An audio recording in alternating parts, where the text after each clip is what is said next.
दलित कहना है या मूल निवासी कहना है या बहुजन कहना है, मुझे लगता है कि एक शब्द से ज़्यादा ज़रूरी है उसके पीछे की आइडेंटिटी।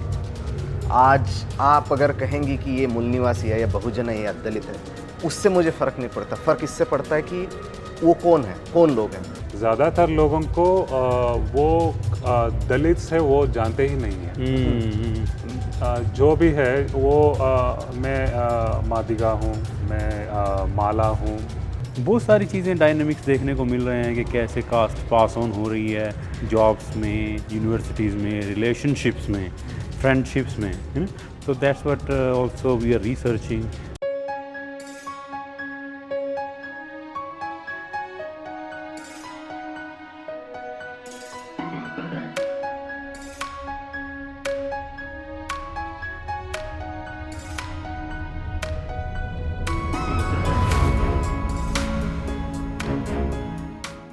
हम कनाडा में हैं और कनाडा यात्रा के दौरान अभी 3 स्कॉलर मेरे साथ हैं।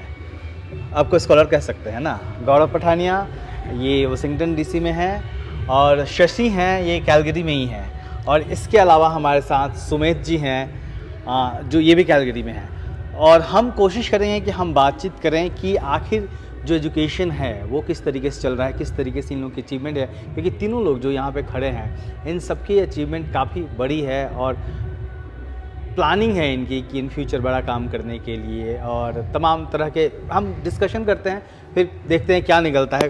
गौरव जी, आज आप यहाँ प्रोग्राम में आए थे अम्बेडकर जयंती की, और जो एक विषय था कास्टिज़म को लेके ग्लोबल पर्सपेक्टिव में, तो उसको आप किस तरीके से देख रहे हैं? Thank you Ashok ji. I think caste का तो कही है कि कास्ट हैज़ माइग्रेटेड नाउ, अब तो इधर आ चुकी है कनाडा यूएस में। तो उसके साथ साथ हमारा जो है उस हिसाब से हमारा मूवमेंट भी वैसे ही चल रहा है। तो जाति जैसे ही 7 समंदर पार क्रॉस कर गई है, तो बाबा साहब की टीचिंग्स भी आई हैं उसके साथ। तो आई थिंक जाति will remain as long as Indian casteist mindset is alive. तो बहुत सारी चीज़ें डायनामिक्स देखने को मिल रहे हैं कि कैसे कास्ट पास ऑन हो रही है जॉब्स में, यूनिवर्सिटीज़ में, रिलेशनशिप्स में, फ्रेंडशिप्स में, है ना। तो that's what also we are researching कि कैसे हो रहा है। कैसे और हो रहा है? यही हो रहा है कि इसी तरीके से कि जैसे फ्रेंडशिप्स में लोग पूछते हैं, अभी भी जो इंडिया में सेम प्रॉब्लम्स थी सरनेम को लेके, नेम को लेके और कास्ट मार्कर्स को लेके, वही सेम चीज़ यहाँ रेप्लिकेट हो रही है। लेकिन यहाँ उसके साथ साथ ये है कि जो हाइडिंग का प्रोसेस रहता है ना, कास्ट पासिंग जिसको कहते हैं, वो यहाँ ईजी है ना। तो वहाँ मुश्किल है थोड़ा, यहाँ थोड़ा ईजी है और then you can move on. तो जी, आप अभी कहाँ पढ़ा रहे हैं, क्या कर रहे हैं? मैं अभी वर्जीनिया में पढ़ा रहा हूँ और सोशियोलॉजी पढ़ा रहा हूँ। तो हम लोग साथ में कुछ कुछ रिसर्च भी कर रहे हैं और वहाँ भी यही देखने को चीज़ें मिलती हैं कि ये जैसे मैंने बोला भी सुबह कि अब जो है बहुत ज़्यादा डीपर इनवर्ड हो रही है, आउटवर्ड की तो अब रहा ही नहीं मामला, है ना। ठीक है। सुमेध, आप क्या कर रहे हैं इन दिनों? मैं यहाँ पे यूनिवर्सिटी ऑफ कैलगरी सिटी की यूनिवर्सिटी में फ़िलहाल एक पोस्ट डॉक्टरल रिसर्चर हूँ। मेरा पीएचडी यहीं से मैंने कंप्लीट किया यूनिवर्सिटी ऑफ कैलगरी से। सो अभी यहाँ पे पोस्ट डॉक के तौर पर मैं रिसर्च कर रहा हूँ। उसके अलावा मैं एक सेशनल लेक्चरर हूँ, यहाँ पे 2 कोर्सेज पढ़ाता हूँ यूनिवर्सिटी में। और अभी जुलाई में मैं ऑक्सफोर्ड मूव करने वाला हूँ, जुलाई अगस्त में। मुझे कनेडियन गवर्नमेंट की एक बहुत प्रेस्टिजियस स्कॉलरशिप फेलोशिप मिली है, जिसका जो ऑफिशियल अनाउंसमेंट होगी वो कनेडियन मिनिस्टर, सेंट्रल गवर्नमेंट के मिनिस्टर्स करेंगे। Thank you. तो उसकी वो स्कॉलरशिप, वो फेलोशिप के बदौलत मैं अभी जुलाई में ऑक्सफोर्ड में जाऊंगा, यूनिवर्सिटी ऑफ ऑक्सफोर्ड में, यूके में 2 साल के लिए। तो फिलहाल तो ये चल रहा है वहाँ पे हेल्थ रिसर्च। मेरा फील्ड जो है, मैं मेडिकल बैकग्राउंड से बिलोंग करता हूँ, MBBS डॉक्टर हूँ, मास्टर्स किया है मैंने पब्लिक हेल्थ में, और मैं हेल्थ सर्विसेज को कैसे इंप्रूव कर सकते इसके ऊपर रिसर्च कर रहा हूँ। और मैं बता दूं कि सुमेध वो शख्स हैं जिनकी सारी जो पढ़ाई हुई है देश के बाहर वो स्कॉलरशिप पे ही हुई है। बिल्कुल। ये कैसे संभव हो पाता है? लोग सोचते हैं कि विदेश में पढ़ना बड़ा मुश्किल है, किस तरीके से मैनेज करेंगे? बिल्कुल, यहाँ पे जब आप बाहर पढ़ने जाते हैं तो आपको थोड़ा सा एक अनकन्वेंशनल तरीका इस्तेमाल करना पड़ता है। जैसे आप अगर एजेंट के पास जाते हैं स्टडीज़ के लिए तो उनका मोटिव होता है कि आपको भेजना है, लेकिन वो आपको कभी स्कॉलरशिप की जानकारी नहीं देंगे क्योंकि उनको कमीशन मिलता है, जो उनका जो भी मैकेनिज़्म होता है। आपको अगर स्कॉलरशिप्स चाहिए स्टूडेंट्स को तो आपका सबसे इम्पोर्टेंट काम होता है कि आप खुद जाके यूनिवर्सिटीज़ को सर्च कीजिए। और आप किसी यूनिवर्सिटी में एडमिशन करना चाहते हैं तो आपको छोटी सी चीज़ अगर करनी है तो आप एक ईमेल भेज दीजिए उन्हें कि मैं यहाँ से स्टूडेंट हूँ, क्या आप मुझे बता सकते हैं कि मैं कौन सी स्कॉलरशिप्स के लिए एलिजिबल हूँ। बहुत बार डिपार्टमेंट्स में इतनी जानकारी होती है कि वो आपको लिस्ट भेज देंगे कि ये स्कॉलरशिप्स के लिए। कितनी बार कुछ स्कॉलरशिप्स होती है जो जैसे इंडिया के कंट्री, जो डेवलपिंग कंट्री से आने वाले स्टूडेंट्स के लिए होती है, वो आपको लिस्ट भेज देंगे कि आप कौन सी कंट्री से, ये कंट्री से आप इसी स्कॉलरशिप्स के लिए एलिजिबल है। लेकिन जो स्टूडेंट्स है वो बहुत बार ना एक सेम अप्रोच लेते हैं कि ये गया था, इसने इतने पैसे दिए इसलिए मैं भी जा रहा हूँ। लेकिन अगर आपको स्कॉलरशिप पे पढ़ना है या किसी और से आपको फंडिंग लेनी है तो आपको थोड़ा सा एक स्टेप ज़्यादा आगे जाकर आपको खुद रीच आउट करना है। और बहुत बार आपको पूरा पैसा नहीं मिलेगा कहीं से, तो आपको कभी पार्ट टाइम जॉब करना पड़ता है, कभी टीचिंग असिस्टेंट, रिसर्च असिस्टेंट जैसे जॉब्स भी करने पड़ते हैं। कभी आपको ऑफ कैंपस भी, मैं जब चाइना में पढ़ता था, मैंने 12 साल चाइना में पढ़ाई की है, उस वक्त मैं इंग्लिश पढ़ाता था बच्चों को स्कूलों में पार्ट टाइम करते वक्त, मेरा एजुकेशन करते वक्त। तो आप अगर इस माइंडसेट से गए कि मुझे कितना पैसा लगने वाला है और मैं उसको अलग अलग तरीके से लेने वाला हूँ, तब वो सक्सेस होगा। तो मेरा तो वही अभी तक मंत्र रहा है और मैं अभी यूके जाऊंगा। मतलब ठीक है, जितना मिल रहा है, बाकी कमा के भी कर हाँ, सकते हैं, बिल्कुल मेहनत करके। बिल्कुल बिल्कुल। शशि, आप क्या कर रहे हैं अपने बारे में? मैं अभी फेलोशिप लेके यहाँ डॉक्टरल स्टडीज़ कर रहा हूँ, radical history of Dalit literature and movement in Karnataka. Radical history, जी। इसका मतलब क्या है? रेडिकल हिस्ट्री ये है कि मैं ये 1970s में पूरा दुनिया में रेडिकलिज्म मूवमेंट शुरू हुई। जैसे नॉर्थ अमेरिका में सिविल राइट्स मूवमेंट और ब्लैक पैंथर्स मूवमेंट, ऐसे ही और फेमिनिस्ट मूवमेंट्स और women's movement and LGBT movement, वो सब शुरू हुई। लेकिन जो मैंने किताबें देखी है 1970s के ऊपर, पूरा ये हिस्ट्री के ही किताब है, लेकिन सारे हिस्टोरियंस दलित मूवमेंट्स को छोड़ के बाकी सारे कवर की है। तो मुझे ये अजीब सा लगा, ये क्या हो रहा है। तो जो मेरे मन में कुछ अलग सा विचार था, यहाँ ये रिसर्च करने जब आया था मैं, तो तब मैंने बदल दिया वो मेरा इरादा। तो मुझे लगा मुझे दलित हिस्ट्री के ऊपर ही करना चाहिए। और बहुत ही यहाँ मुश्किल हुई क्योंकि मेरे डिपार्टमेंट जो इंग्लिश एंड फिल्म स्टडीज़ है, वहाँ पे एक्सपर्टीज नहीं था तब, अभी भी नहीं है। तो जो 1 साल में मेरा प्रपोज़ल अप्रूव होना चाहिए था, वो 3 साल लग गया। तो अभी कमिटी है, लेकिन मेरे जो भी दोनों सुपरवाइजर्स है, एक अमेरिकन है और एक इंडियन है, दोनों मुझे खुद बोलते हैं कि हम एक्सपर्ट्स नहीं हैं इसमें।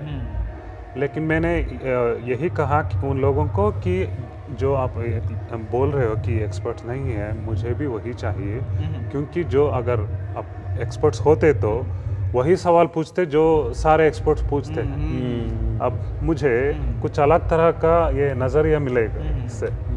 हाँ, मैं चाहूँगा कि गौरव और सुमित जी, मतलब मैं चाहूँगा कि कन्वर्सेशन हो, आप लोग भी सवाल पूछ सकते हैं एक दूसरे से, जिससे कुछ निकल के आए।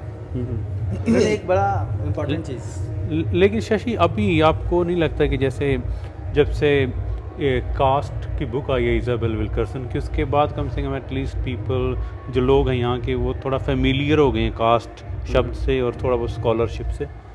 कास्ट शब्द से पहले से भी वो उनको जानकारी था, लेकिन कास्ट जिस तरीके से हम इंडिया में चर्चा कर रहे हैं, यहाँ पे जो चर्चा हो रही है वो थोड़ा अलग है। उनको समझने में बहुत ही साल लगेगा, क्योंकि हम में भी दलित कम्युनिटीज़ में भी ज़्यादातर लोगों को वो दलित से वो जानते ही नहीं हैं। जो भी है वो मैं मादिगा हूँ, मैं माला हूँ, महार हूँ, ऐसे ही आइडेंटिटी। ताल्लुक रखते हैं? नहीं, मैं कर्नाटका से, मैं कर्नाटका से हूँ। मादिगा दोनों जगह पे है, कर्नाटका में भी है और आंध्रा में भी है। बहुत ही डोमिनेंट दलित कम्युनिटी है, लेकिन ऐसा है जाति के द्वारा सारे लोग आइडेंटिफाई करते हैं, लेकिन दलित कहने के लिए आपको कुछ अलग तरह का नज़रिया होना चाहिए, कॉन्शियसनेस होना चाहिए, जो प्रज्ञा अभी डेवलप हो रही है। लेकिन 1970s में ये शुरू हुई थी। लेकिन ये जब आप अपने आप को दलित कहना शुरू करते हो, वो उसके लिए कॉन्शियसनेस चाहिए। जब आप वहीं से शुरू करते हो तब आप इंटेलेक्चुअल बनते हो। दलित, आप मादिगा माला महार नहीं हो, आप दलित हो। अभी दलित यूनिवर्सल कैटेगरी है, तो ऐसा है। ओके, गौरव आप क्या सोच रहे हैं इसमें? आप कैसे? नहीं, ये आपकी बात जो है दलित कैटेगरी के तौर पे, I think at the same time हमें ये भी समझना होगा कि जो लोग वहाँ से आते हैं, see the way they use their strategy, कि किस तरीके का शोषण, क्योंकि वहाँ हो सकता है दे एक ही बंदा हो क्लास में, पूरे कॉलेज में या पूरी क्लास में, अब वो किस तरीके के स्टिग्मा से जूझ के आता है, और उसके लिए वो कोई भी स्ट्रेटजी चलता है, जिसको हम लोग कहते हैं कास्ट पासिंग, है ना। वो प्रोसेस भी हमें ध्यान में रखना, क्योंकि finally at group level we can talk many things, but finally it's the individual who had to deal with that situation, है ना, और उससे वो निकल के कैसे पहुंचता है। And I think that is what caste passing is all about, and the whole individual movement, है ना। मेरा जो आप जो बोल रहे हैं कि कास्ट, ये बुक जो हुआ उसकी वजह से ये डिस्कोर्स जो आया है, मेरा और एक इसके ऊपर एक ओपिनियन है कि ये बुक आया, ये तो ऑब्वियस है, लेकिन ये जो डिस्कशंस हो रहा है अभी सियाटल में हुआ या जो अदर मूवमेंट्स हो रहे हैं, ये इस वजह से नहीं हो रहा है कि किसी ने बुक लिखा, ये इस वजह से हो रहा है कि in last 2 decades or 3 decades people from lower caste और जो है वो अभी माइग्रेट हो रहे हैं ज़्यादा पार्ट। तो ये जो अभी तक पार्टी चल रही थी, यहाँ पे हम थे ही नहीं। ये जो पहले से एक जनरेशन से आए हुए हैं, ये यहाँ पे एक डिस्कोर्स तैयार करते कि कास्ट तो है ही नहीं इंडिया में, वो तो खत्म हो गया, हमने तो रिजर्वेशन दे दिया, खत्म हो गया। लेकिन जब अब हम आए, हम स्टोरी बता रहे, कहाँ खत्म हुआ है, ये तो है, ये तो अभी भी चल रहा है। और हम आके अब वो स्टोरी बता रहे। तो जब यहाँ वेस्टर्न कंट्रीज में जब लोग सुन रहे, हमसे सुन रहे, जी जी जी, ये इनके लिए नई बात है। आप किसी से अगर जाके पूछो, अब मैं यूनिवर्सिटी में हूँ, अगर किसी को पूछा कि have you heard about caste system, तो मैं बोलूँगा हाँ इट एग्जिस्ट, लेकिन वो बोलेगा कि मैंने तो अभी तक, मेरी इतनी इंडियन फ्रेंड्स है, किसी ने बोला नहीं है। राइट। तो अब हम आना शुरू है, अभी पार्टी हम आए हैं, अभी पार्टी में, तो अभी तो, और इससे पहले तुम्हें डिस्क्रिमिनेट करने के लिए कोई नहीं था।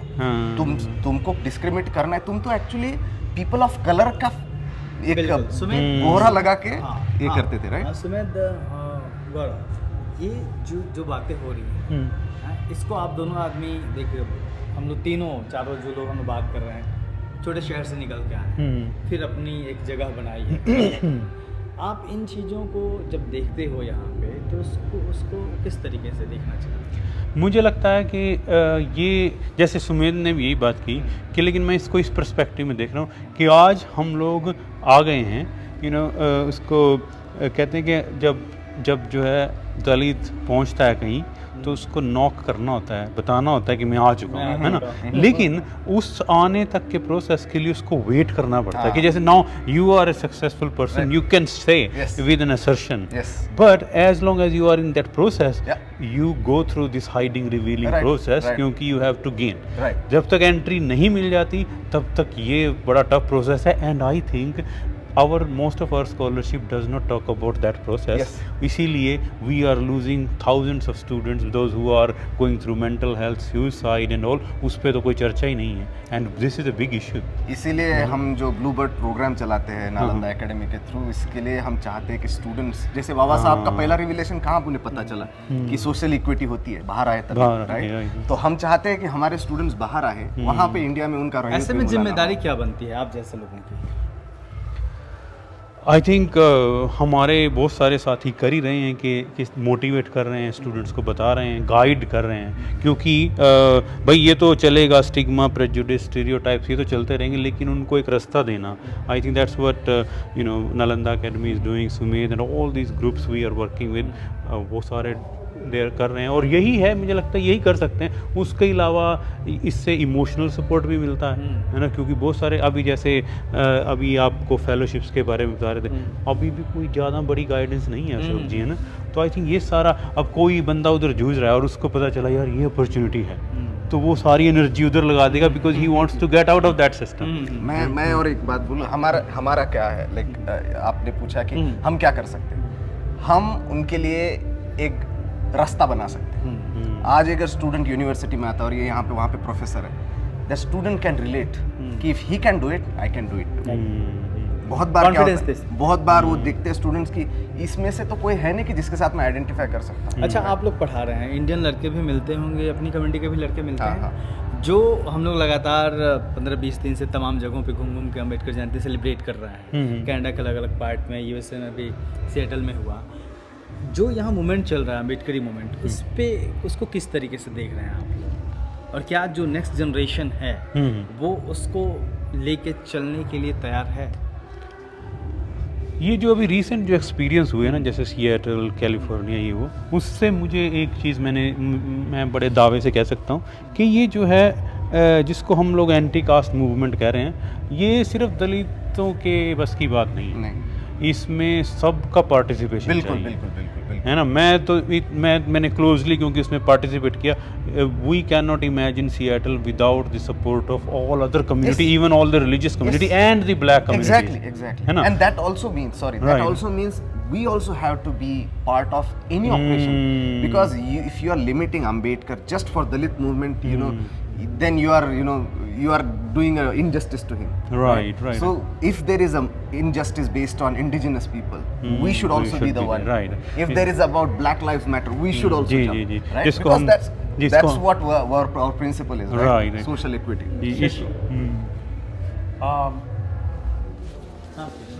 1990s के बाद इकोनॉमिक लिबरलाइजेशन जो हुई इंडिया में, उसके बाद ही दलित मूवमेंट्स ज़्यादा स्ट्रांग होने लगे, और लोग भी दलित स्टूडेंट्स बाहर जाने लगे ज़्यादा। और अभी तो 2014 में जो बुक आई दलित स्टडीज़ नाम से, अभी वो एरिया ऑफ रिसर्च है दलित स्टडीज़। ये एक बात है। और दूसरी बात, मैं जब इंडिया में इतने साल काम किया मैंने पब्लिशिंग में बड़े बड़े जगह पे, लेकिन मैं खुद को दलित नहीं कह पाया, क्योंकि वो कॉर्पोरेट सेक्टर है, मैं ऐसा आइडेंटिफाई नहीं कर सकता। यहाँ आने के बाद यहाँ ब्लैक, इंडिजिनस और पीपल ऑफ कलर का ये ग्रुप था हमारे यूनिवर्सिटी में, मैं शुरू से ही जुड़ा हुआ हूँ। वहाँ पे मैंने पहली बार कहा कि मैं एक दलित हूँ। तब एक ब्लैक लड़की आई मेरे स्पीच के बाद, उन्होंने आके मुझसे कहा कि मैंने ये सुना है, मेरे प्रोफेसर ने कहा था ऐसे।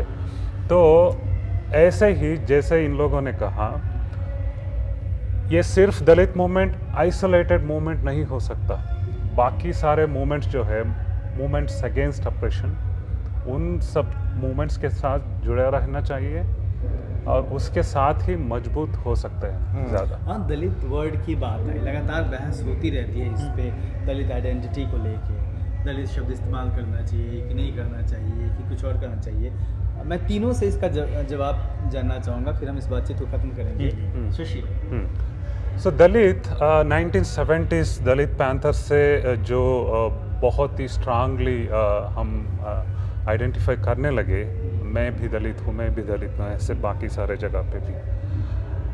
तो अभी 50 साल हो गया है, लेकिन अभी भी वो उसका माहौल, मतलब जैसे मैंने पहले ही कहा कि कास्ट से लोग आइडेंटिफाई करते हैं, लेकिन दलित कहने के लिए आपको अलग तरह का एक्सपोजर होना चाहिए, कॉन्शियसनेस होना चाहिए, ये सब होना चाहिए। बाहर जाने से मुझे ये भी लगता है, बाबा साहेब जब अमेरिका गए, कोलंबिया गए, वहाँ पे जब उन्होंने पहली बार एंथ्रोपोलॉजिकल एसे जो प्रेजेंट किए कास्ट के ऊपर, पहले कोई एंथ्रोपोलॉजिस्ट नहीं किया था ये काम, उनको करना पड़ा। ऐसे ही 100 साल के बाद हमको भी वही करना चाहिए।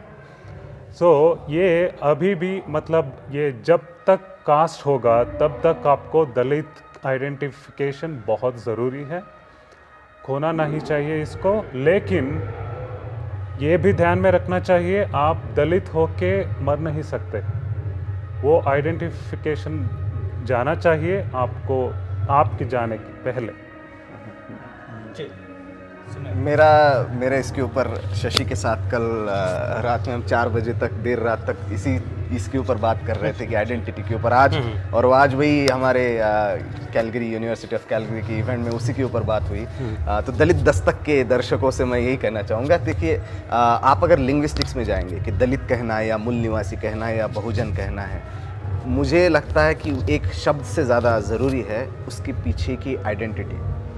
आज आप अगर कहेंगे कि ये मूल निवासी है या बहुजन है या दलित है, उससे मुझे फ़र्क नहीं पड़ता। फ़र्क इससे पड़ता है कि वो कौन है, कौन लोग हैं।